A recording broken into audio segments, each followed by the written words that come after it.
A B C D అంటే appropriate, balanced, clean desires అంటారు. అంటే జ్ఞానికి బంధించని కోరికలు ఉంటాయి, నాన్ బైండింగ్ డిజైర్స్ ఉంటాయి. ఏబిసిడీలు అన్నమాట. ఇవి ఉండొచ్చు, ఎన్నైనా ఉండొచ్చు, కొన్ని కోట్లైనా కూడా ఉండొచ్చు. బంధించని కోరికలు ప్రారబ్ధ వాసనల వలన జ్ఞానికి వస్తాయి. ప్రతి జ్ఞానికి ఒక స్వభావం ఉంటుంది. ఆ స్వభావం పూర్వజన్మ వలన వస్తుంది.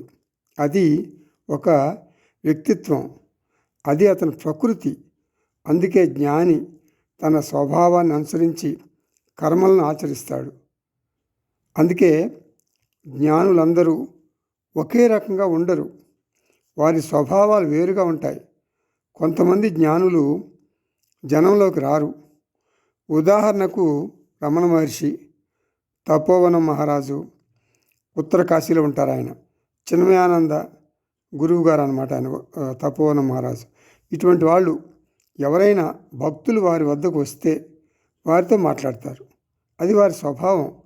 కొంతమంది మరి సమాజ సేవ చేస్తారు, అది కూడా ఒకే రకంగా ఉండదు. కొంతమంది జ్ఞానులు దేవాలయాలు నిర్మిస్తారు, కొంతమంది హాస్పిటల్స్ కట్టిస్తారు, కొంతమంది స్కూల్స్ స్థాపిస్తారు. ఇది అపూర్ణత్వంతో, వెలితితో, కొరతతో చేయటం లేదు. వారికి అంటే జ్ఞానులకు వారి ప్రారబ్ధ శుభవాసనల వలన అలా చేస్తారు. వారికి ఏమీ సొంత ప్రయోజనం ఉండదు.